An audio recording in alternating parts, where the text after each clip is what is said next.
Welcome to the Popcorn Talk Network, for the online broadcast network that features movie discussion, news, and interviews. Press 1. Popcorn Talk. We talk movies.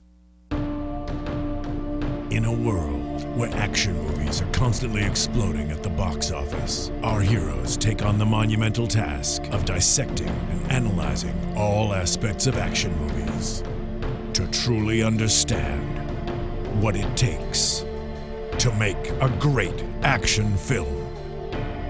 Ben Bateman, Andrew Ghai, in a Popcorn Talk Network exclusive. This is Action Movie Anatomy. Boom! What's up, everybody? Welcome to the show. Welcome back, and welcome to 2016. Oh my God. This is Action Movie Anatomy. I'm your host, Ben Bateman, and this is Andrew Ghai. Look at those suspenders. I'm your Huckleberry. This is the Tombstone episode, guys. We told you about it weeks ago. We told you we were going to do it. We're so excited to do it. It's one of my favorite movies, probably ever. I mean, I would put this on a top 50, something like that. But I love this movie dearly, and some of the great performances, some of the great one-liners, more than anything. Oh yeah, there's so many great lines in this movie. Good ones. Yeah. But anyway, guys, this is Action Movie Anatomy. You probably know that if you watch the show. We're on the Popcorn Talk Network, the online broadcast network dedicated to talking movies and all things movie-related. We're an action movie talk show. We talk about movies that adhere to 4 basic rules, essentially. Aside from being made after 1981, rule number 1, the hero always plays by their own rules. Rule number 2, the hero and the villain are always the smartest people, things, or beings, or whatever in the room. Rule number 3, the hero and the villain are always the smartest people in the room. Did I just say that? And you did just say that? What's rule It's number been a 3? while, man. Yeah. The hero is, it's, the movie's always driven by a police, military, political, or mercenary figure. When we say political, they could either be the man or work for the man. And then lastly, there's at least one explosion. This movie sidesteps a couple of those a little bit. A little bit, but I think tone-wise, this movie is perfect for our show. This is absolutely 100% our movie to do. On tone, I think this movie qualifies for a show as much as almost any movie I can think of. Totally. It just feels like a movie that we would do. Yeah, I mean, it's another one of those cases where there's really not a whole lot of action that goes on in the movie. There's like a few great scenes. Right. But it's just the feel that you have watching the whole time. It just feels like that 90s action movie you love to watch. It's just funny. It's like you take a bunch of guys who would normally have like assault rifles and like berets and like C4 silencers and whatnot, and you just put like sweet mustaches on them. Yes. And like that's what this movie is. But like all the one-liners, they could be in any movie, it feels like. Well, yeah. Pretty much. Yeah. I mean, Holiday's a ridiculous character, but his lines are incredible. Yeah, I would say is responsible for like 75% of this movie's quality. I maybe even more, man. I think he is literally the most. I mean, if he wasn't in this movie, it would suck. It would be terrible. It would be really bad. Yeah, I mean, they originally wanted Willem Dafoe to do it. Yeah. And I just couldn't even imagine. No. I mean, Dafoe was like in a weird place where he was like sort of.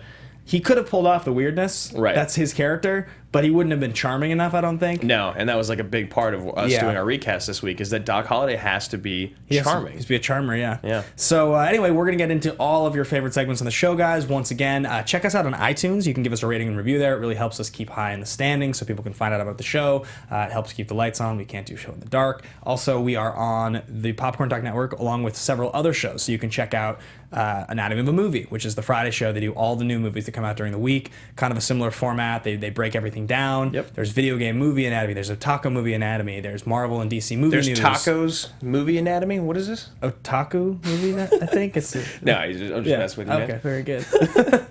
So yeah, check out the other shows and give them a watch, dude. And our show, our show, Action Movie Anatomy. We got our first million view video. Yeah, Mad Max. People thought it was the movie or something. I don't know. That went viral. Yeah, it went big. People were not happy when it was in the movie, and then we hit 2 million views finally on our show. Yeah, you guys have been so good to us. We've gotten a bunch of people like finding out about the show recently, and new fans. That's really cool. There's a bunch of cool new stuff in the works that we'll be rolling out here in the next few weeks that you guys will see that are kind of tied in with the new exposure the show seems to be getting. And we're well on our way to the 3 million views. That's right. Thank you guys so much for sticking with the show and getting us to be, known to 1 or 2 other movie fans, right? Like we are. And I'm glad we make a show that people like us would watch. Yeah, because we love making this show. Who our fans are. Absolutely. Yeah. Anyway, I digress. Let's do the trailer. Let's check this thing out. 100%. Real quickly, just remind you guys, we do have a Twitter, AMA Podcast. Check that out if you want to follow along with us or tweet or comment or whatever. And I'm Ben Bateman Media. I'm at Andrew Ghai. You guys can let us know your thoughts on the episode and the show. So let's get into the trailer for Tombstone. Boom. Boom. This is a good trailer. It's okay. It's okay. Yeah. Like It's like one of those bad 90s trailers, but it's good enough. Yeah. As you can tell by the music. And it's got that guy's voice. It's got the sweet voice. It was a place. It was a place. Could be made. Not it was a place. It was a place. The story. Tombstone as a legend. That's Wyatt Earp. Better name for himself as a peace officer. I love when Billy Bob realizes it's Wyatt Earp. Yeah. He's like, thank you Yeah. for not killing me. Not me. I'm in my prime. I'm in my prime. Hollywood Pictures presents. The song. Yeah, the music's good. Yeah. I don't know if good is the word that I would have chosen. The story of Wyatt Earp. The first time in our lives we got a chance to stop wandering and finally be a family. Now this is trouble we don't need. If we're gonna have a future in this town, it's gotta have some law and order. It's crazy. When I was a kid, I went through this like huge obsession with Western movies and Yeah. books. But then I just went out and bought like 30 books, Yeah. like Western novels, and like a bunch of Western like movies on DVD and VHS. And I didn't read or watch any of them. What? I just got really excited about it, and then I just stopped. You just stopped watching? It's like Pogs for me. I had a thing like that. Magic the Gathering. Yeah, but you still play it, and you're almost 30. I stuck with it. Not almost 30. It's a hell of a thing for you to say to That is a hell of a thing for you to say to me. charge of Wyatt Earp and Bailey, are we cross? the OK Corral. No tie. I'm sorry, guys. No tie. I apologize. I thought about it, but I thought I'd bust out suspenders for the Are Western. the fans talking to you now, not me? I mean, they're talking about me. Val Kilmer. Dana Delany. Dana Delany. I feel like this should be a more relevant role in Kilmer's canon. Like when people talk about him, Yeah. this should be like. And I'm trying to imagine, what if he had never made this movie? Would his career be that different?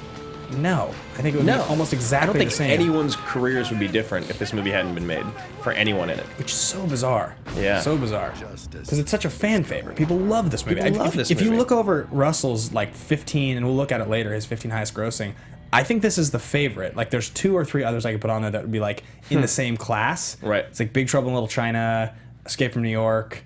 But this is like right up there as like the probably most beloved Kurt Russell movie, which is so bizarre. Yeah, I mean, that mustache, man. Yeah, it's pretty beat excellent. So right. that was the trailer, guys. We're going to be doing a thing we introduced a few weeks back. It's a new thing called Action Movie Tagline. So when Drew and I were kids, we would go to the video store and we would see like VHS boxes all lined up. And they would, on the VHS boxes, it was like a big deal. They would sell the movie with like a little tagline. So sometimes you would get like on the front that or on the back, there would be like a longer description, you know, a little excerpt from the New York Times or something like that. Right. So we kind of come up with our own now that we would have to write if we were putting them on the front of the box. They're really good. They're excellent. I would say Drew has bested me at this point. Yeah, I don't know what happened. I kind of just blanked it today, but I did write one. I just don't feel like it's as strong as some of my other ones. Yeah. But I've still got a couple good references in there. Mine's not that good, so. All right, you go first then. All right, here we go. Real events, real lightning, real mustaches. Justice is coming to Tombstone. Where will you be? Oh, that was good. You like that? That was real good. Yeah? Yeah, and I like that the mustaches and the lightning, that's real. They're real. Those are the two. All mustaches and lightning in the film were correct. I like on the way over here, I was like, I'm pretty sure it said lighting. You're like, I think it was lightning. I was like, is there even lightning in the movie? You're like, I don't know. I think There there's is. lightning when he's like, you tell him hell's coming. Yeah, yeah. Yeah. Which is a great scene. Yeah, fantastic. All right, so mine is a little goofier. Okay.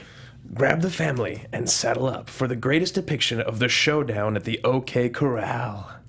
You're a daisy if you do. Yeah, I knew you were going to use that. I had almost, to. Yeah, I love almost it. Used it. All right, so yeah, it was a little shorter than my other ones, but I still, God, I love that. I don't know how I forgot. Yeah, tagline's very fun. All right, guys, so that was the action movie tagline. It's real quick. The next thing we're doing here is thesis statement. If you've watched the show before, you know that this is the part of the show where we share our biggest thought, our boldest thought about this film, the thing that really we believe more wholeheartedly than almost anything else that we will stick with kind of throughout the remainder of the episode.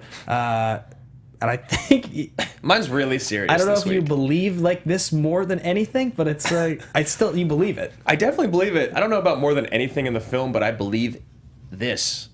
Like, This is true. This is I believe 100% this to true. be true. I believe this to be true, that this is the greatest display of mustaches in a movie ever made. The greatest. History? In history. There's never been a better mustache.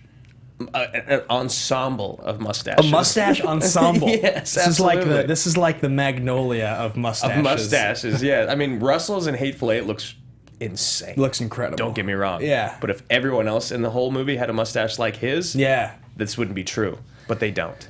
Everybody's got, and they're all of different shapes and sizes. Oh, yeah. Sam Elliott's is very, like, it's got the white in there. That's just him. And Kilmer's got the real thin He's got, one. yeah, it's the wax in it. Yeah. Russell's is just badass. Yeah, he's great. They never explain why Russell's wearing eyeliner the whole time. I know, his makeup is so distracting. On fleek is what his eyeliner is. I believe that is the term the kids are using these days. Yeah. So, all right, great. My thesis statement is that this is Kurt Russell's most unrecognized masterwork of his whole life. And the reason is because not only do I think this movie's great, not only do I think he's great in it, but Kurt Russell was the ghost director on this movie. Most people don't know that. We'll talk about this a little bit more, but the original director was fired and replaced by another guy who we'll get to, and Russell essentially was the director. He pretty much directed this entire movie, and he also cut some of his own scenes out when this crazy director was there, so that other people could get more screen time. So, in my opinion, this is a great film. People love it. It's a favorite of mine. But not only is the star awesome, but the star directed it, and we don't even know that. And I think this is maybe Kurt Russell in his top 5 movies. And to me, the fact that he directed this, and most people don't know it, makes it the most unrecognized masterwork of his whole life. Yeah, that's a great one. I mean, it's not quite as good as mine, but it's very good. And I would 100% agree. I mean, Kurt Russell's another one of those guys for me. I mean, kind of like Swayze. Yeah. For me growing up, where like I knew he was big and I knew he was great and people loved him. Yeah. But I wasn't really sure why. Yeah, right. And I kept watching things. I was like, okay, this is pretty good. You know, you saw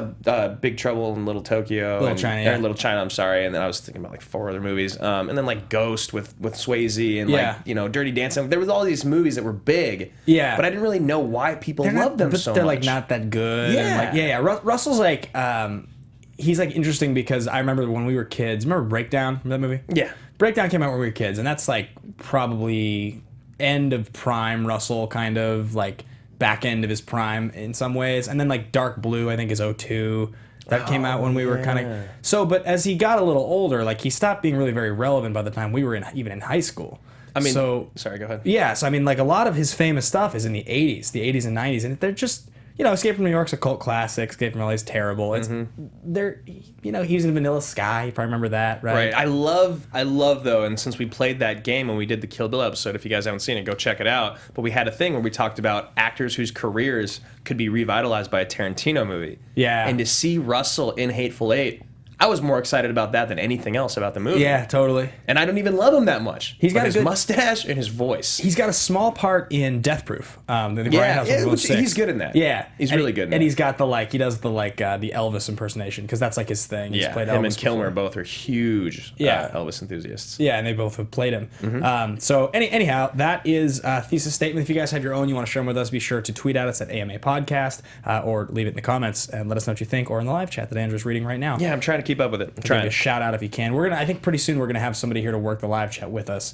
More on that later. Yes. So let's talk about fist pump moment. Now this is exciting. If this is their first time watching the show, I'm gonna give you my best description of this I can. So this is that moment when you're watching the movie and something happens and you kind of look around and you're just like, is anybody else seeing this right now? This is so awesome. It's like you really. It's that moment of like, yes, I get to watch the rest of this movie right now. This is happening in my life right now. Yeah. Often, if I've had a couple drinks, it's even more exciting. But you know, certainly no judgment on anybody if you're watching it sober. It's perfectly acceptable. So we've done that once or twice. So fist bump moment. Yeah, this is a good one. This movie. This is filled with them. Yeah, that's what this movie is. With them, yeah. If this movie didn't have 12 or 14 fist bump moments, it would be unwatchably bad because most of the acting from the secondary characters is pretty bad. All the women are bad. All the romance is bad. Yep. Everything, really. The last 40 minutes of the movie, for the most part, is anticlimactic. Like, the action, the OK Corral shootout's sweet, but a lot of the action at the ending is like kind of just like whatever. It's just like inserts of like riding horses and shooting. Which is hilarious because in the original, which we will get into this in a little bit, but the original script by Kevin Jarre, or however you say his name, was like twice as long as this movie. It had like he an wanted, extra 40 minutes. Yeah, of backstories about every single cowboy. He wanted to be an epic. It would have been completely unwatchable. Yeah, I mean, who knows? Who knows if it was an epic, if it would be regarded as more classic. I don't know. Maybe. But in any case, that is what this movie's about, is fist pump moments. So let's share our fist pump moments. I would say every single time Holliday's on screen, for the most part, it's a fist pump moment. Yeah, he's great. His intro scene is great. Yeah. Ed Bailey. All we cross. Yeah, I think I'm going to show. I want to queue up. I want to queue up my fist pump, because the action scene that I pulled is actually. Well, I have two. No, I'm going to use this one. I'll use this one because we have the scene we can show. So I'll go first, I suppose. Yeah, it's whatever. It's when the first time. It's like the first fist pump moment of the movie. It's the first time we get to see Wyatt do something sweet. He's in the bar at the beginning, and he meets Billy Bob Thornton, and Billy Bob Thornton doesn't know who he is. And Mark, you can just cue this at any point of time if you want. Yeah, just play it in the background. But he's he walks in, and Billy Bob's kind of hassling the table. Kurt Russell walks just up. being such an asshole. Yeah, and Russell, like, what's he say? The guy's like, I'm getting real tired of you, mister. And he slaps him. Yeah. He's like, can you do something about it, boy? Grab that pistol and jerk it. Skin it. Skin that smoke wagon. Yeah. Yeah. You gonna do something about it, or you're just gonna stand there and bleed? Yeah, it's so good. So good. He takes his gun. It's just like, I love when he comes back later with and the he gun? knows who he is Yeah. with the shotgun. He's like, Wyatt Earp. Thank you. Yeah, and I love, and Kilmer's like, oh, I'm sorry, I forgot you were there. You may go now. Oh, he's so good. Yeah. Here we go. See that bird at the farrow table? You back that queen again, you son of a bitch. You son of a bitch. Billy Bob was heavy in this part. Yeah.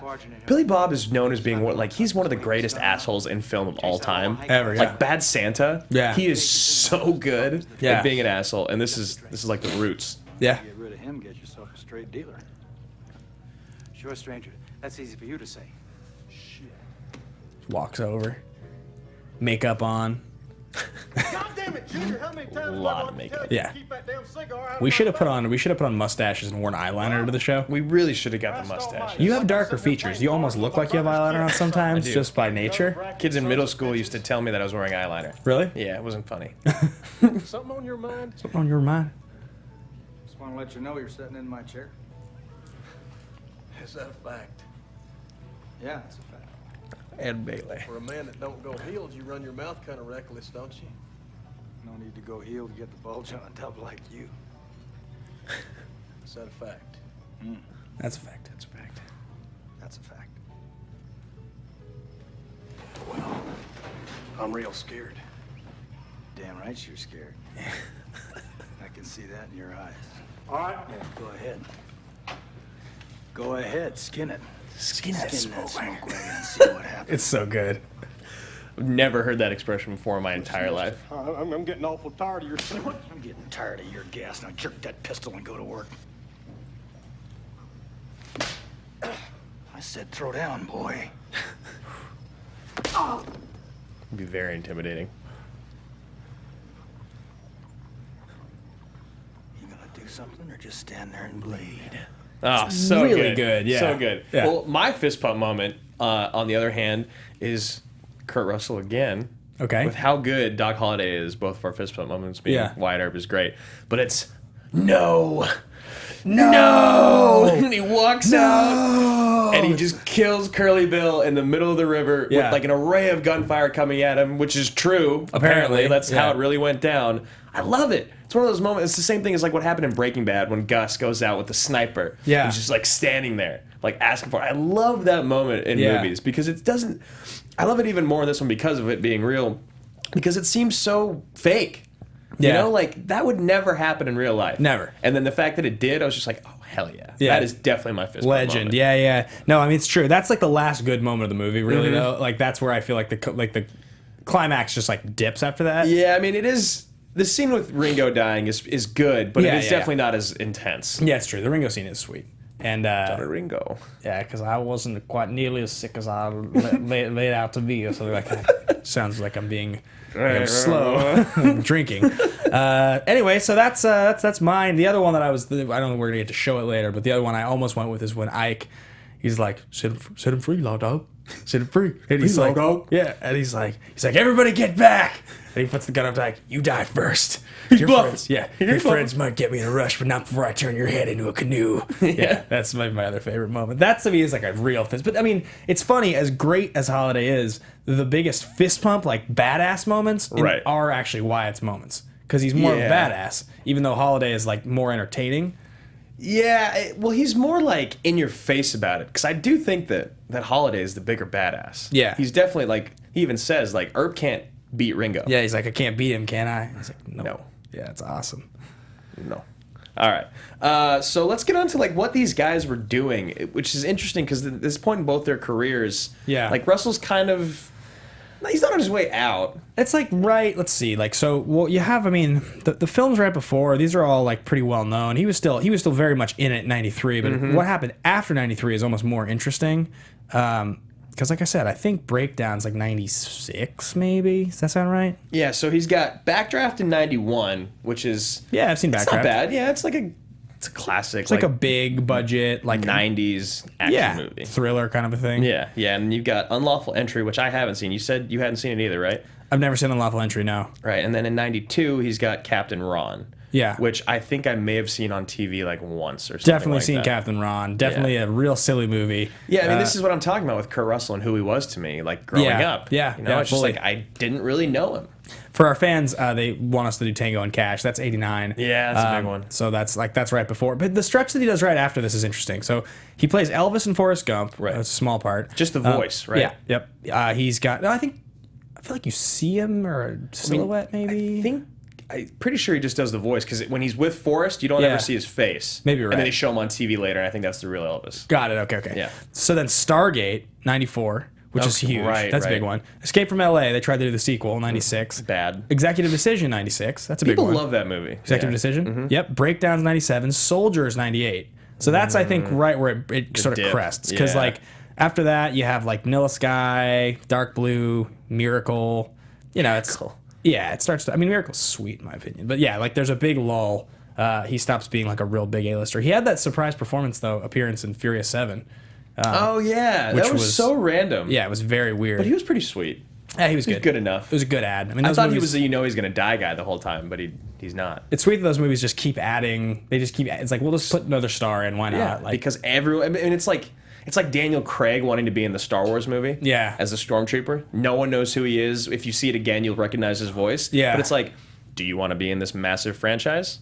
Sure. Why not? Right. You know? Yeah, 100%. Yeah. I saw it a second time, and I did recognize his voice the second time. Especially when he calls her a scavenger. It's like clearly Bond. Clearly Bond, yeah. So yeah, Captain Ron, Lawful Entry, Backdraft. I think Kilmer's, interestingly enough, so The Real McCoy, 1993, don't know that movie. True Romance, 93, definitely know that movie. Yeah, and that's a good one. And then Thunderheart, 92, I know it, never seen it. True Romance, small part. Not a big part. He's sweet. Drexel, he's a good character. Yeah, he's a good character, and but yeah, he's not the reason the movie's awesome. No. And then, so like, what happened right before that? Because Top Gun's 86, right? Mm-hmm. Top Gun's 86, and then you have Top Secret and Real Genius. I love Real Genius. Why don't we actually get into our top 5 for the week? Let's do it. Because this will be the best way to do it. It's going to be top 5 Val Kilmer performances. Okay. So we each have our 5, and they're ranked, right? They're ranked, yes. Okay. So should we, we'll start with our number 5s? Yes. Okay. You go first? I have Kiss Kiss Bang Bang as my number 5. Okay, yeah, It's a great role. It's a great movie, and he's just enjoyable in it. He plays Gay Perry? Yeah, it's great. It was between that and The Saint. Oh, you almost put The Saint on your list. I didn't go with The Saint. I went with Heat as my number 5. Great. Yeah. He's Christopher Hurless. Yeah. One of my favorite movies of all time. He doesn't have to do much. He's a pretty, like... He's in the movie a lot, but he's not like a very affected character. He's like doesn't talk very much, but he's very masculine. He's very badass. He's good at what he's supposed to do. Yeah. You believe him as like the badass guy, like, you know, the guy who shoots guns and all that. He just seems really cool. Right. What's your number 4? Deja Vu. No, I'm just joking. Okay. I remember seeing that and being like, holy crap, is that Val Kilmer? Yeah. That was like when he'd resurfaced like big. 06 or 07 probably? Yeah, right around there. Before MacGruber. Yeah. Yeah, he had gotten a little thicker. So I went with Real Genius. Okay. Because I grew up watching that movie. I love that movie. He does great. He's so believable. He's like nerdy, but still cool. it's hard to be nerdy and cool. Real Genius and Top Secret both. It's his first two movies. I've seen them both several times, but I think I've seen them probably both 2 or 3 times, but only when I was a kid. Like my older brother had them on VHS both, I think. Right. So I remember them both pretty well, but they're not like on the level of these other movies Top for me. Secret I don't really remember much, but Real Genius I remember pretty well. Yeah. I was into it. They're both sweet. Yeah. What's your number 4? The Doors. The Doors. That's great. It's because it's a good movie and he's really good in it. Yeah, I mean, I'm just gonna go ahead and that's my number 3. So it was right there. Yeah, I mean, he's great. He does all the singing and everything, which is cool. I mean, he's talented. He went to Juilliard. You know, I mean, that's not an easy school to get into. No. You know. Yeah, I'm a fan of Kilmer. All right, so if your number 3 is The Doors, my number 3 is MacGruber. Is it? Yes. That's a good one. MacGruber! Dieter von Kuntz. Be quite the fly in the ointment. Yeah, he's pretty fantastic in MacGruber. He's you know how much I love that movie. Yeah, yeah. And Will Forte is incredible. Yeah, very funny. But it's almost like back to my original thesis statement about action movies. Yeah. Is that you can't have a great hero without a great villain, and he is so good in it. Yeah. I love him. I love him to death. So my number 2 is Tombstone. Oh, number 2? Number 2. Oh, because your number 1 is MacGruber. Yeah, absolutely. Yeah. So 2 is Tombstone, 1 is MacGruber, and Tombstone. We've been talking about the movie for 20 minutes already. He's so good.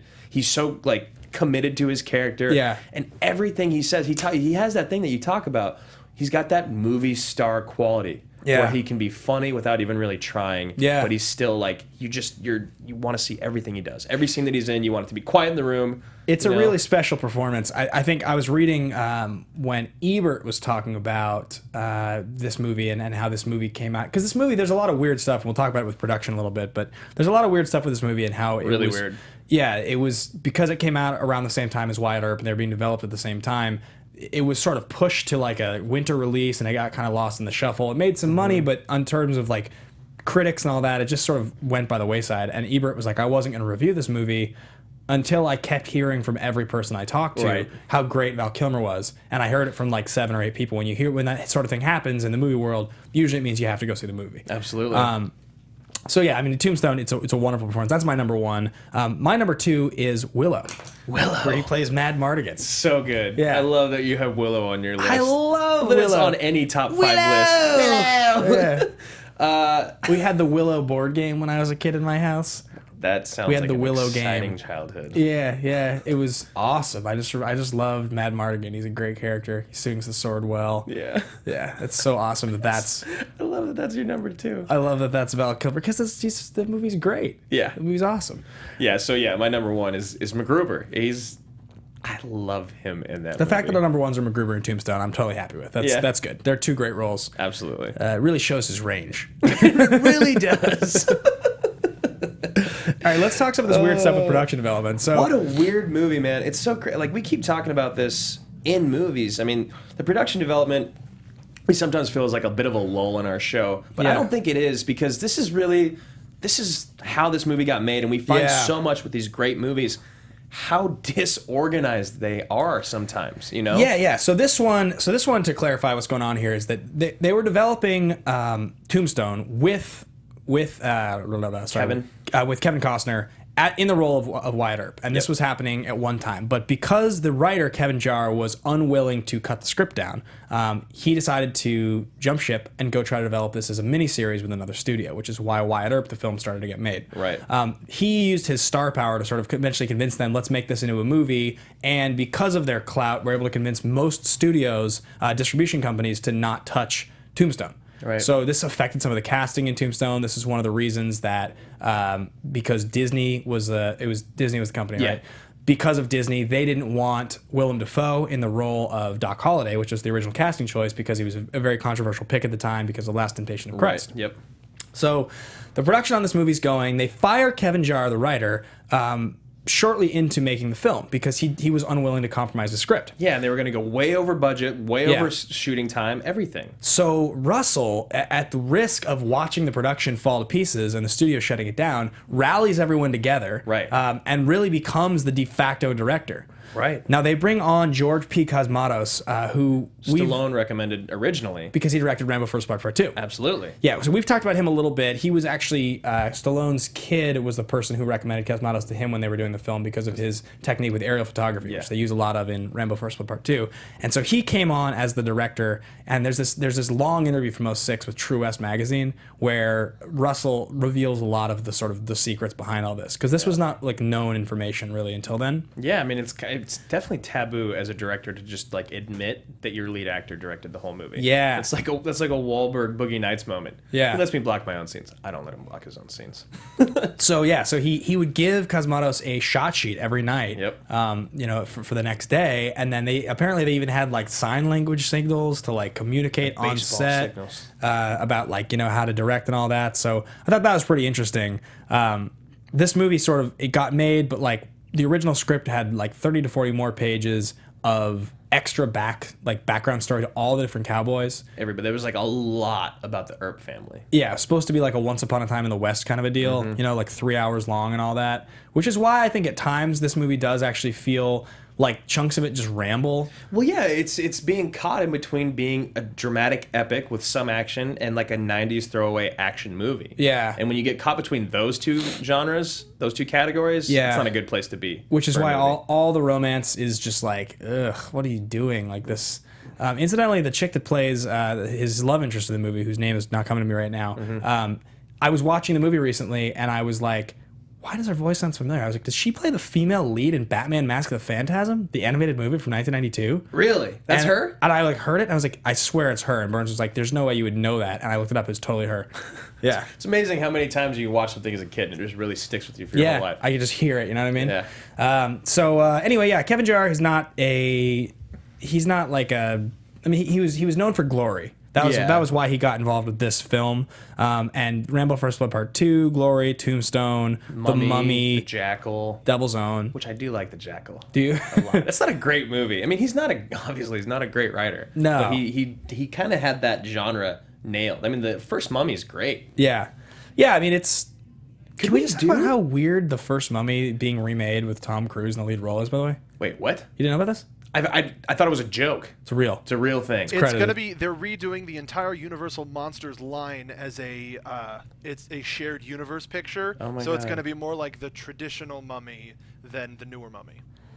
Okay. That But it doesn't is Tom sound, Cruise. does not sound like... I love Tom. I mean- You guys all know we love Tom. When I like was doing the research for this movie and I started to read into that a little bit more, I was like, I can guarantee I know what's going to happen with this. Like, they're going to make this, if they make this movie, it's going to tank. Of course. I have zero interest in watching a Mummy remake with anyone. Because, I mean, honestly, though, I hate when they remake movies that aren't that old. It really bothers Well, me. or like movies that aren't that classic. That's Yeah. like a movie that was like pretty good. I mean, like, the Mummy, I feel like the first Mummy is a pretty classic action-adventure movie from Is it? when we grew up. Yeah, Okay. I mean, but it could be, like, I'm biased. Like, my Yeah. roommates, there are a couple of my roommates in college. One of them, it's his favorite movie. Okay. So, I've seen it a lot. Yeah. And it totally feels like, we could probably do it on the show because it really feels Yeah. like our genre. Uh-huh. But for them to be remaking it with Tom Cruise when he's, like, doing Mana right now and trying to, like, rebrand himself, it's very strange. really weird. Yeah, it doesn't make a lot of sense to me. But he and actually some of the producers are involved on that as well. We can kind of move over that a little bit. So Andrew Giovanna has worked with Mario Casar. He's a guy that we've talked about a lot on here before. Numerous he did times. Yeah, the Rambo films he did, Die Hard 3, Terminator 3 and 4, Total Recall. He had worked with Jorah P. Cosmatos and Stallone on First Blood Part 2. So he put up a lot of the money for this film. These guys are good at what they do. Yeah. Cosmatos and the Vajna, Yeah. their like little team they have. Yeah, so I don't think that Casar worked on this, but Vanya did. And so the other producers, one of whom we have listed here is Bob Misrowski. Doesn't have a huge huge list of credits. Not somebody that he directed some of those straight-to-video looking Snipes movies. Yeah. those are great. And then aside from that, you have a production partnership between Sean Daniel and James Jacks. And they had started a company called Alphaville Films.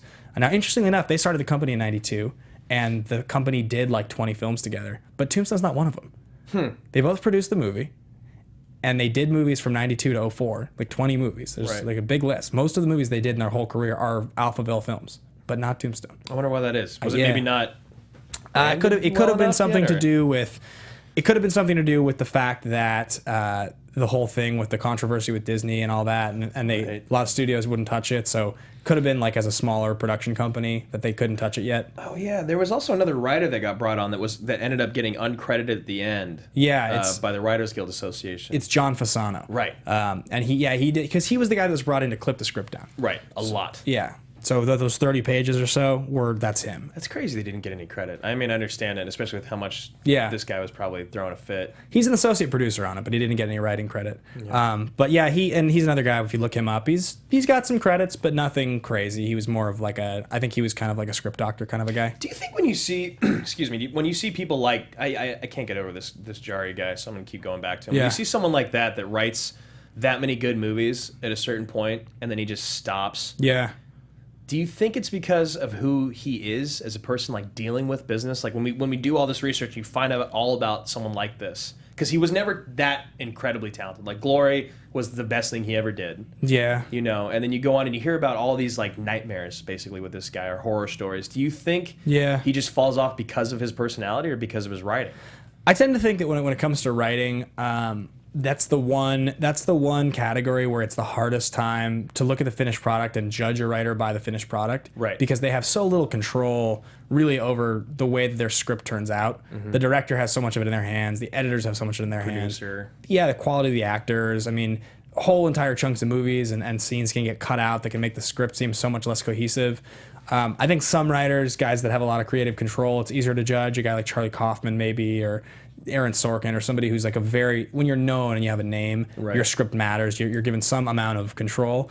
But I think a guy like this is like the same thing that we had happen to us when we were looking at the writer from Gladiator. It's like, we were like, he's not a good writer, but it's like, who knows actually how different the scripts that he presents and sells even look. They could look so different. And there were some things that he like argued needed to be in the film that ended up making it great. Exactly. Interesting. Guy like Tony Gilroy is a great example of somebody where it's like everything you write has the same tone. It all holds together well. So, I get the feeling that your original script looks a lot closer to this than the guy that's writing the Western epic with Kurt Russell, and you know what I mean? Val Kilmer, yeah. It's just different. All right. I just was wondering, what I mean? Like, you always see that, and you're always like, it's why? a super valid thought, because I think, especially like maybe even for younger listeners or younger viewers, I remember when I was a kid, and I originally wanted to be an actor when I was going to come out here, and the thought was like, I would look at all these famous people's filmographies, and I'd be like, why did he take that movie at that time, or why would he have done that? And it's like, you don't realize until you get older that like, it's not that easy. No. You don't get to just be in a movie that's good and then be in another movie that's just good. Leonardo DiCaprio or Daniel Day-Lewis, where you just get to pick winners only. Yeah. And even then they don't do that. And often the movies that look like they're going to be winners don't turn out to be. Yeah. There's just so many other factors. So absolutely. Anyway, we can move on a little bit to how this movie was received critically. Yeah, this is interesting. It didn't get a worldwide release. No. It didn't do well. So it was Buena Vista. It came out on December 24th, 93. It's a Christmas movie. Yep. Obviously. The budget was $25 million, and it made $56.5 million domestic. So, made pretty good money. It made good money. I think it was the 14th highest grossing movie, or 17th highest of 93. And I couldn't figure out why it wasn't released nationally or worldwide, and I think it was probably just because the company or the studio didn't think it was going to be that big. Maybe, or that great. But it's weird with people like Kilmer and Russell. Yeah. You'd think that, they're not, I guess they didn't have the weight behind their name that a lot of people did back in the 90s that were huge, like Cruise and Stallone and Schwarzenegger. And Costner. Costner. That's the interesting thing, is that like Russell and Kilmer in 93 compared to Wyatt Earp, which came out 6 months later.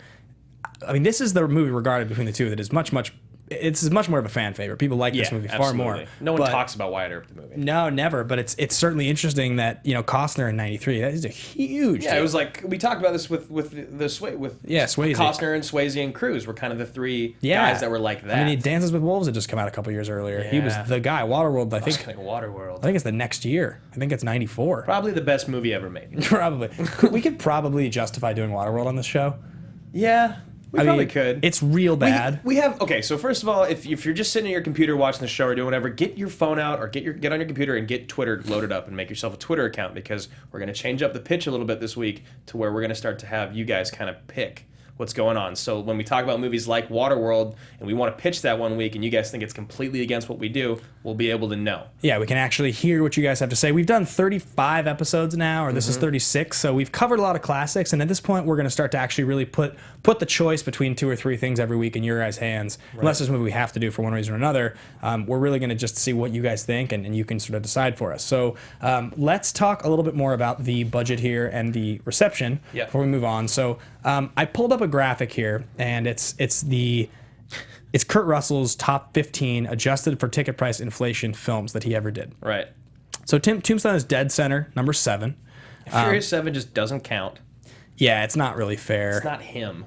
No. I didn't even know he was in the movie. I don't think he was credited. I think, Really? I'm sure he was credited, but he wasn't advertised. He wasn't on not the at all. poster. No one knew. Yeah, Yeah. He was a secret thing. It's like one of those things, if you went to the IMDb and you were looking through and you saw Kurt Russell, you'd be like, what the hell? Now, it is interesting that Backdraft was right before this film. Yeah. And Backdraft is his second highest grossing.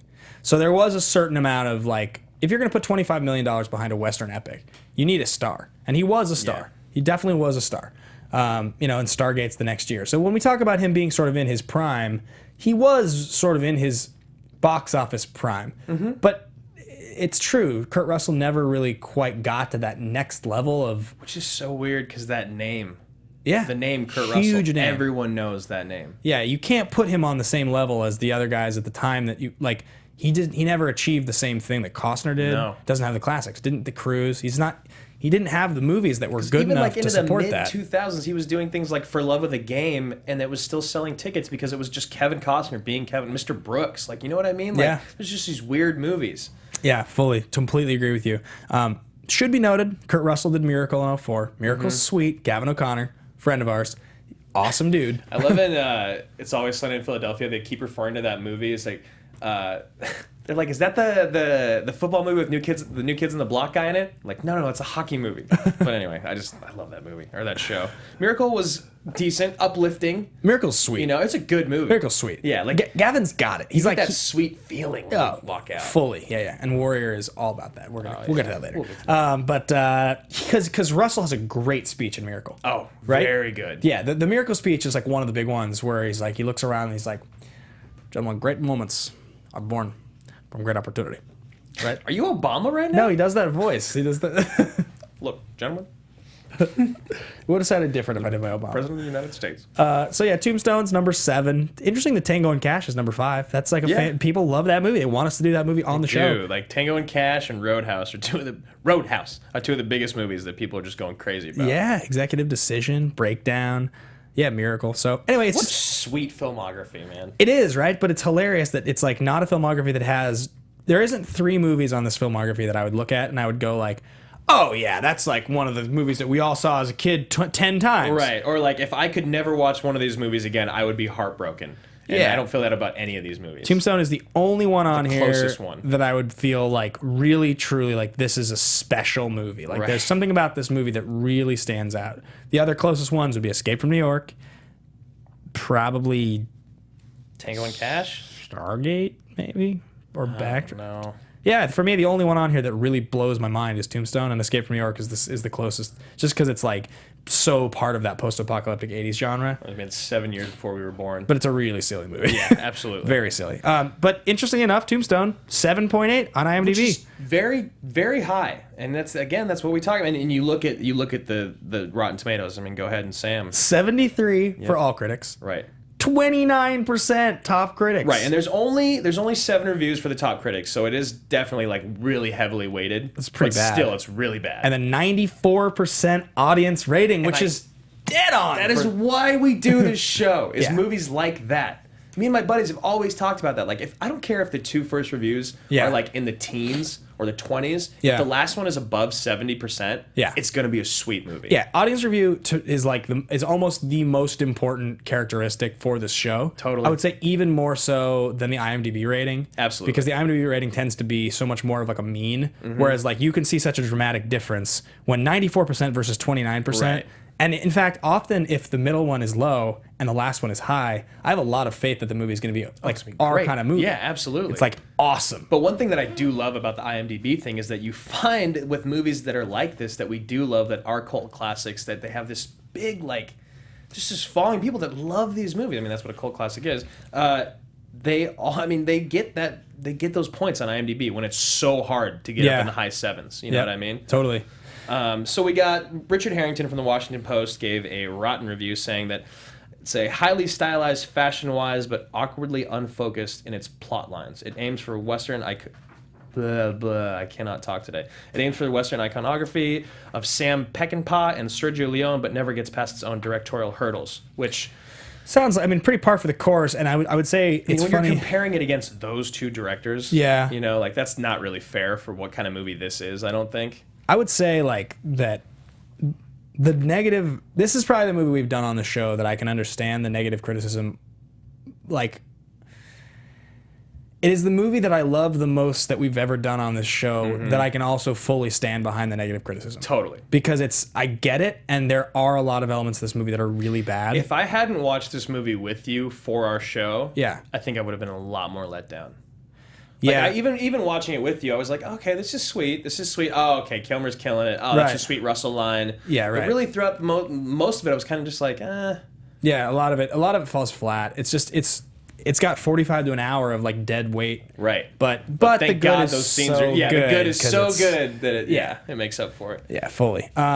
So then the positive review that we have here is sports pretty much everything one would want in a Western, and though it's not always eminently artful, it's rarely anything less than entertaining, which is dead on. Which is exactly what we basically just said. Yeah, I mean, this is a rare occasion where I really feel like the positive review and the negative review are completely accurate. Yeah, and I don't have any arguments. Yeah. You know. All right, let's move into the last portion of the show, the interactive portion of the show. This is going to be we do a bunch of stuff here, guys. If you follow and you know that the last part of the show is going to be favorite line and hero villain ranking and recast. So pull out your phone, get on Twitter, let us know what you think. Tweet at us at AMA Podcast, and let's get into it. What is your favorite line in Tombstone? You have something you want to share first? I was just gonna say, do you know how happy it makes me that whenever we mention the movie Warrior, like everyone stops in the chat for a minute, it's just like Warrior. Oh, I love that movie. Warrior's one of the greatest. Should we reveal what's going to be happening? We should. It's big, like so big. Like when Ben called me to tell me about it, like he was like yelling on the phone, and I started like jumping around wherever I was. So we've become friends with the writer and director of Warrior. The writer is a good friend of ours. He's in our fantasy league. Yeah, which is Anthony Tambakis. Yeah, and the director, Gavin O'Connor, who directed Miracle, has a new film coming out called The Accountant by Ben Affleck, with Ben Affleck in it. Which he does want to... I'm getting ahead of myself. Go, just talk. I'm so He's excited. also become a friend of ours. He's not in our fantasy league, but really great guy. And they have agreed to come on the show as guests for the Warrior episode. They're going to be sitting here with us talking about one of our favorite movies of all time. All time. The director and the writer, just fully interactive, ask anything. So we'll that'll be in a few weeks, I think. We'll let you guys know the date as soon as we have it locked in. Tell your friends, tell your family. It is going to be like one of the biggest episodes probably the biggest episode we've ever done. It'll be the biggest for us. It's incredibly exciting. And the thing that I love so much about Warrior, and I saw Creed when I was gone on vacation, and Creed was good. Yeah. It was a good movie, man. I liked it. Yeah. But it didn't make you feel the same way that watching old Rockies made you feel. And that feeling like what we talked about in Miracle and in Warrior, where you in Rocky 4, Rocky 3, where you walk out of the theater, you walk away from watching the movie, you're just like, oh my God, like I want to go punch something. I'm so stoked. Like, I love that they're able to capture that in a film so well. Yeah. Warrior is one of my 5 favorite movies ever made. Yes. We're going to have to come up with a format for that episode that's a little different than normal so we can get all the information across that we want. I'm going to try to not lose my cool. Yeah. We might, who knows, maybe we'll make it as a 2-parter or something like that. Maybe it'll be bonus content. I'm not really sure. We have to figure that out, but stay tuned for that, and we'll put some feelers out for you guys to kind of let us know questions you want us to ask, things like that. Right. We can do that. So let's get into favorite line. Yeah, so back to favorite line. On My Tombstone. favorite line is, oh, I know. Let's have a spelling contest. Yeah, let's have a spelling contest. He's all like wild-eyed. And it's just so fun. I lost it. I literally was laughing out loud for like 30 seconds. It's amazing. Ike is such a good character. He's so good. Yeah, Ike's amazing. He's like the main villain of the film, really. What's he say? He's like, well, shit, 12 hands in a row. Nobody's that lucky. And he's like, why, Ike? Whatever do you mean? It's just wasted, like so drunk. I also love when Wyatt walks up. He's like, hey, Doc, you've been at it for a while. I will not be part of that. Thank you very much. I love that Doc Holliday never even actually says, I'm your huckleberry. It's, I'm your hucklebearer. Oh, because it's the guy, pallbearer the guy that carries the casket, you know? Yeah. And so it's like, he had such a thick Georgia accent that no one knew what he was saying. He was drunk all the time too, so they didn't understand him. But yeah, I mean, basically what he's saying is that like, I'm gonna put you in your grave. Yeah, that's really what it is. Everyone thinks it's like I'm the man for the job. It's like, no, I'm gonna kill you. Yeah. He's so awesome. Yeah, so good. Whatever do you mean? Whatever do you mean? So my favorite line is also a holiday line, which is fitting that our fist pump moments weren't holiday lines. It's after Russell's like, They're like, Andrew's gonna lose his cool, and then Hearst goes, he better wear a light colored shirt. So if you go back and you watch episode 2 of this on Edge of Tomorrow, go about 35, 40 minutes in, you'll be able to understand what Brian's talking about. Amazing. One of the great moments of my life. So favorite line, it's when Johnny Ringo Curly Bill and Johnny Ringo meet Wyatt for the first time. They're in the saloon, and he walks up and he's like, I'm retired. And he's like, oh, good. And then Michael Biehn looks at Kilmer and he's like, what about you? You retired too? And he's like, me? I'm in my prime. That's one of my favorite lines in the whole movie. Johnny Ringo. You look like somebody just walked over your grave. And then I also love that they just like talk to each other in Latin, which I read the whole translation for. It doesn't really make a lot of sense. It's one of the more laughable moments in the movie because you're like, what the fuck are you guys doing talking to each other in Latin? Why are you talking Latin and you're not really making a lot of sense? How do you guys know it? Like, why would you revert to Latin? It's very strange. It's like a pissing. Really it's like a pissing contest. It is like while having another pissing contest. Yeah, it's very strange. and like I can kind of buy into Kilmer doing it. I can't buy into Biehn doing it. Not Ringo. Completely unbelievable. Like Johnny Ringo should just like a dumb, like hot-headed, quick shooter. You know? Okay, Lunger. Okay, Lunger. I do love how he says Lunger. Yeah, amazing. All right, favorite line. Now we need to get into hero villain rankings. So I'm gonna pull up the materials here. Okay, so I had mine written down because I'm blind and I can't see. So are we gonna do? You want to do the hero villain before the movie? Yeah. Why don't we start with hero villain ranking first? So, okay. Did you rank either of the villains? I didn't rank any of the villains. Yeah, Ringo and Curly to me don't do it. But interestingly enough, this is one of the few times that we have two heroes to me that are clearly rankable. Clear heroes, not like Gerard in The Fugitive, who I know you think is sweet. It's fucking sweet. But yeah, like two clear heroes. These guys carry the movie. They need each other. You know? And I put Doc Holliday at 16. Okay, so that puts you for Doc Holliday at 16. That means that he goes directly behind Rocky Balboa from Rocky 4. Which I couldn't put him in front of. John McClane is 14, and it puts him one in front of Martin Riggs. So you move down to 17. Yes. So that's 17. It's way higher than I thought he was going to be. 16, because he's so sweet. He's so sweet. Even if you don't love the movie. And like, I do love, it's one of those moments at the end of the movie when he kills Ringo, and it's really hard to portray how badass someone is when they're supposed to be so good. There's no competition. Yeah. Like the fact that he like shoots him in the head and holsters his gun before Ringo even grabs his gun. Yeah. And then he's like, which I love. Awesome. He's just and he like catches his body. Yeah. Like, don't know Daisy at all. Yeah. It's weird. You also then you also put Wyatt. I also put Wyatt. Looks like you have him at 29 here. I have him at 29, and I moved Joe from Looper to 28. Okay, that's weird to me. It's weird. It's not. Like, going back and thinking, I love Looper so much. We've talked about needing to redo these lists. Yeah. I love Joe from Looper. I really do. I think he's a sweet character, and I think what he does at the end is like super heroic. Yeah. And then I thought about putting Holiday at 27 or 28 or whatever, and I was like, you know what? I can, but I got to put Joe ahead of him. So I moved Joe all the way down like 20 spots. Fair enough.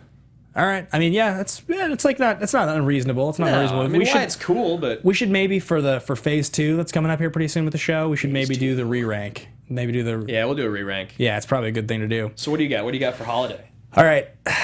This is crazy. Don't do it. Number 5.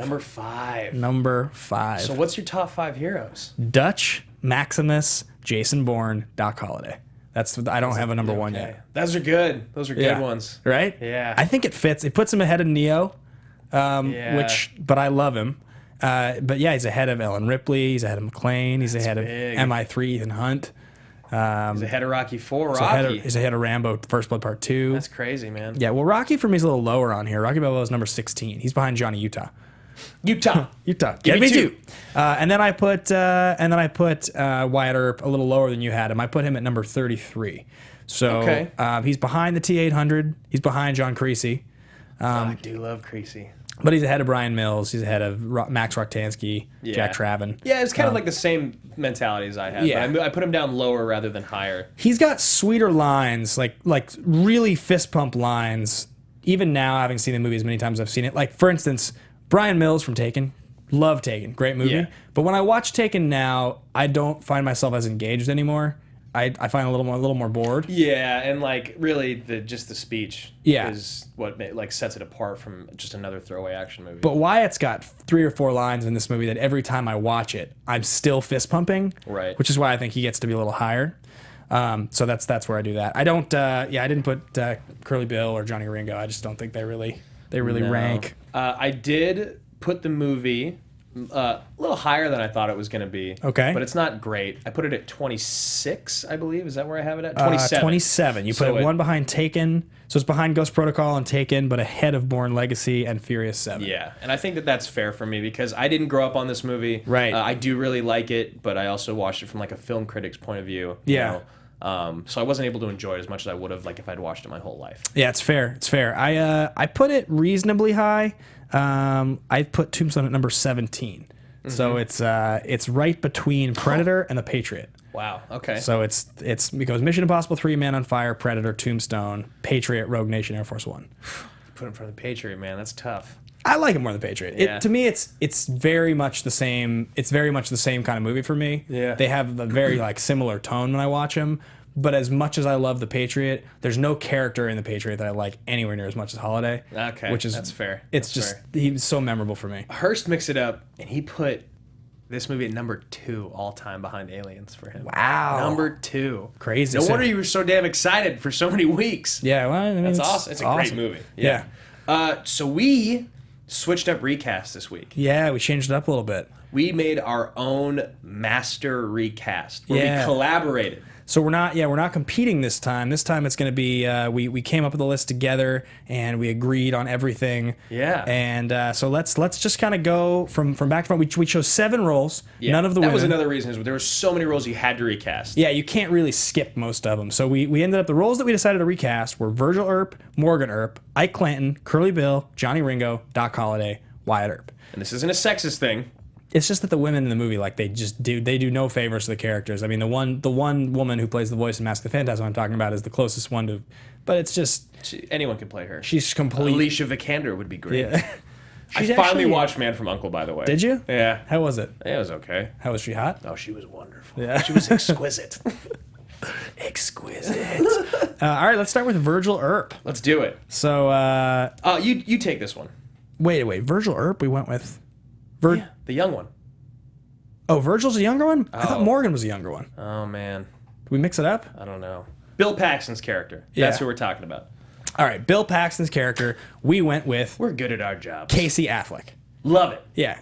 At this point in his career, he's got to be right in his early to mid 40s, probably. Maybe he's late 30s. He's late 30s, but yeah. But it's a good age. He feels just right. He's got the correct loyal. Because that's one of my favorite lines. I just did what I thought you'd do, Wyatt. Yeah. Got to back your brother's play. It's a great line. One of my favorite lines in the movie. And I could see Casey Affleck doing that. It's funny because he played Robert Ford and someone who was completely not that guy. But totally. He's very good at being earnest and believable, and I think he's good in that role. Totally.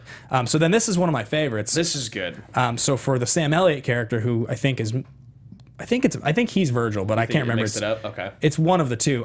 We chose to move Kurt Russell over and actually recast him as the older brother. And I was a little against this idea initially to use someone from the original cast again, but you're putting him in a completely different role. Completely. And he would be great as Sam Elliott's character. First of all, his mustache would be exquisite. Do you think he would pull focus too much?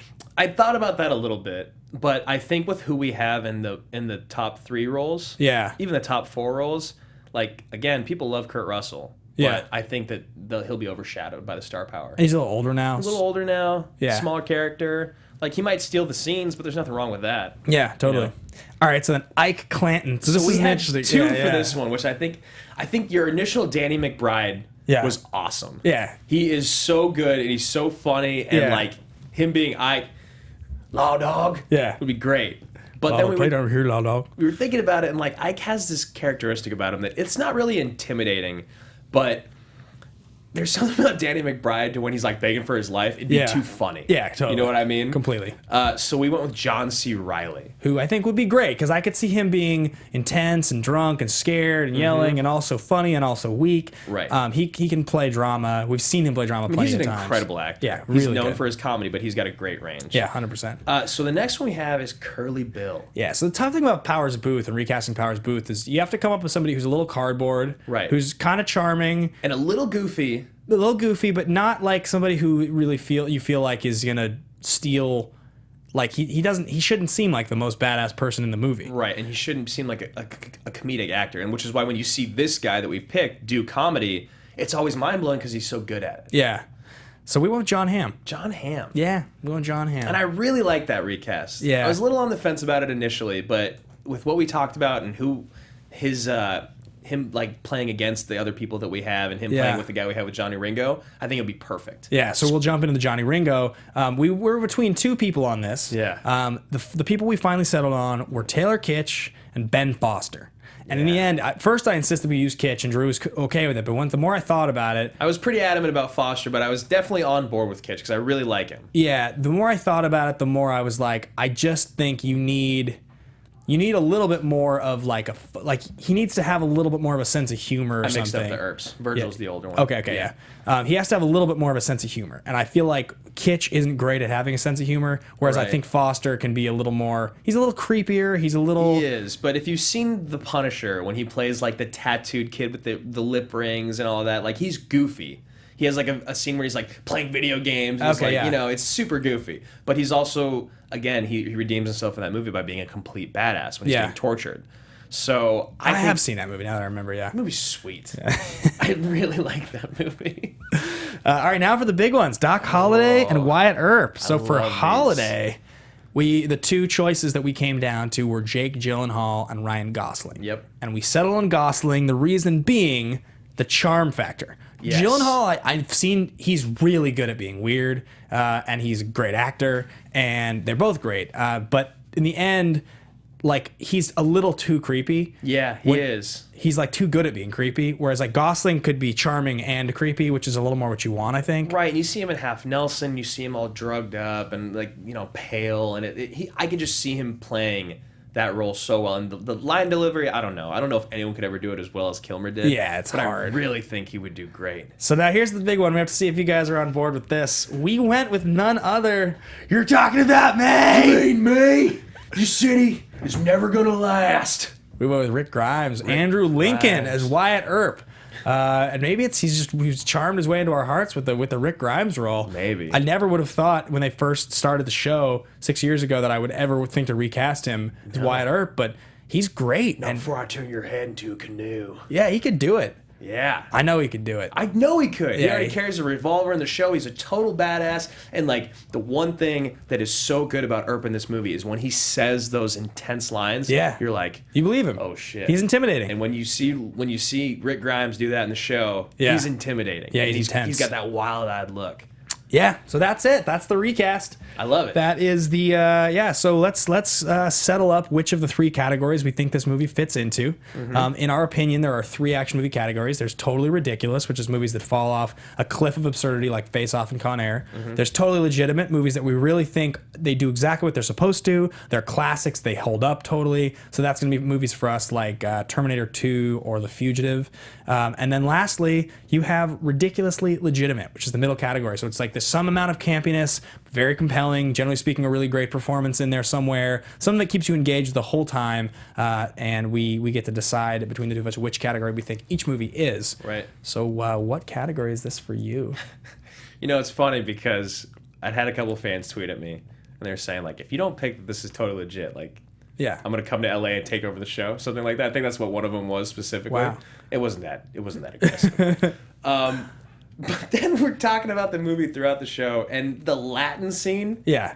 This movie is ridiculously legitimate for me. 100%. It almost made totally legit, but it's just not. It's not. No. It's, to me, this movie is the definition of ridiculously legitimate. It's got the character that we love, so it's got like the compelling, but it's got all these scenes that are absurd. Completely. It's got a bunch of like it's just like cheesy to the nines at times. There's so many pissing contests between two different characters, like all the time. Fully. Yeah. Yeah, 100%. Like it's close because it's not as silly. Like it's missing like some of the really over the top silly one-liners that would like push The Rock into that category or something. But it's definitely that for me because there's just too many scenes where I'm taken out of it. Like the Latin scene is a classic one. Okay, so ridiculously legitimate. We can agree on that. Fully, yeah. And we agreed on our whole cast. Amazing. Things are changing in 2016. Things are changing around here, but we have one more thing we have to cover. We got two more things we got to cover. Look, you may get me in a rush, but not before I turn your head into a canoe. Very good, very good. Tom Cruise is Kurt Russell. Proud of yourself? I'm proud of myself because people are talking about like this is the perfect movie to do Cage versus Cruise. Yeah. Okay. I like that. Like, you're a Daisy if you do. Yeah. It's so ridiculous. I'm your Huckleberry. Okay. And then Nick Cage just said, I mean, he probably could have actually played. He probably could have actually Doc been in Holliday this and been good. Yeah, in that time, 93. Right? That would have been ideal. Yeah. He wasn't quite balding yet. No. Actually, he was already balding. He's been balding since he was like 14. He was good at being weird and yeah, he would have been probably great. I think he would have been a really good Doc Holliday. Yeah. That's crazy. That is interesting. Okay, so yeah, you want to talk about the pitch? One more thing? Yeah. This is called The Pitch. All right, guys. So there's 3 choices. Did we decide who's pitching which? Yes. I'm going with the... You're going with your boy. Okay, yeah. And so here's the thing, guys. The thing we're doing now on the pitch is we each pick a movie, and we spend about a minute pitching it, and then you guys get to, we have to sort of decide which one works. But from now on, we're going to be doing this, and you guys are going to be voting on it. Yeah. Normally, it'll just be 2. There's an interesting situation this week in particular, because we have been talking about doing the Point Break remake. All 7% of it. Yeah, so the movie was very poorly reviewed. Neither of us have seen it yet. I know I will see it, and it's a movie that belongs on this show at some point, but because it was so poorly reviewed, because so few people saw it, it's one of those things where we don't want to just force it into the show because of what it is. There's so many great movies. So what we're going to do is we're each going to pick a movie that we think is great. We're fully willing to do Point Break. Absolutely. 100%. Like he said, it's going to be on Twitter. There's going to be 3 options for you to vote on, and that's why I was telling you to get to Twitter earlier in the show, is so that you can voice your opinion. Yeah. So Point Break is one of them. We're not going to talk about it because No. you basically just did. You know what it is? I'm sure it will be very fun to do on the show. I'm sure we'll do it with a lot of laughter. Yeah. It will be done at some point. It's just we have other options that seem compelling as well, so we're going to each pitch them. You want to go first? Yeah, I'll go first. Okay, Okay. so for my movie this week, I am picking the original Under Siege. The first one. The first one. From 92, I think. Yeah, it's so good. It'd be our first Seagal movie. Yeah, who is a classic. He's a classic, yeah. And it's also got Gary Busey, who we love. Love Busey. Tommy Lee Jones. Yeah, It's got also great. gratuitous nudity like it did in those like throwaway. It's got like a knife fight, right? Yeah, it's got a sweet knife fight at the end. You hear you hear like groan and grunt a lot. Yeah. It's good. And I loved it. Like growing up, I love this movie so much. It's on a train, right? The first one is on a boat. Oh, yeah. The second one's on a train. Under Siege 2, yeah. Yeah, absolutely. So yeah, Under Siege, Steven Seagal, Tommy Lee Jones, Gary Busey. I think it'd be great for the show, but I also love Ben's choice, which is... My choice, guys, is none other than The Last Samurai. Oh, good and son. Bringing us back to our roots, Tom Cruise. You know that we're going to do half his filmography. Every movie that remotely qualifies at some point will get done on this show. Yes. We see this movie on cable recently more than probably most. This is on cable constantly. A lot lately. Yeah, a lot. And every time I find myself watching it, and every time I'm like, this movie is so fucking sweet. It's so good. Ed Zwick is sweet. He's a great director. Like, this is a way better movie than people give it credit for. Yeah. This is not that silly. It's like really well acted, really well written. The Shot really action's well. awesome. It's beautiful. It's absurd that Tom Cruise is the last samurai, but that doesn't matter. He's great in it. He's a chameleon. This is right in the like zenith of his little run that he was on there with Collateral and Minority Report. This movie. So I would love to do this movie on the show. You guys know how much we love to talk about Tom Cruise. That is my pick for this week. So go on Twitter, @AMA Podcast. Vote on it. We're going to put it up today. As soon as the show's over, you'll have 24 hours to vote on it. Maybe we can extend it for 48 hours. I don't know if you can do that, but I don't know. We'll try. And there'll be 3 choices, so let us know. We will decide on the movie we're going to do based on your guys' votes. @AMA Podcast. You can find me at Ben Bateman Media. You can find me at Andrew Ghai. And once again, guys, thank you for sticking with us and returning for the new year. And we will see you next week. Take care, guys.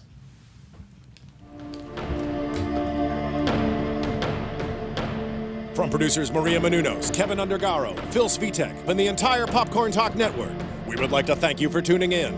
For questions or comments, be sure to visit popcorntalk.com. I'm Sir Richard Wentworth, and this has been a presentation of the Popcorn Talk Network. The views expressed herein are those of the hosts only and do not necessarily reflect the views of the Popcorn Talk Network or its owners or principals.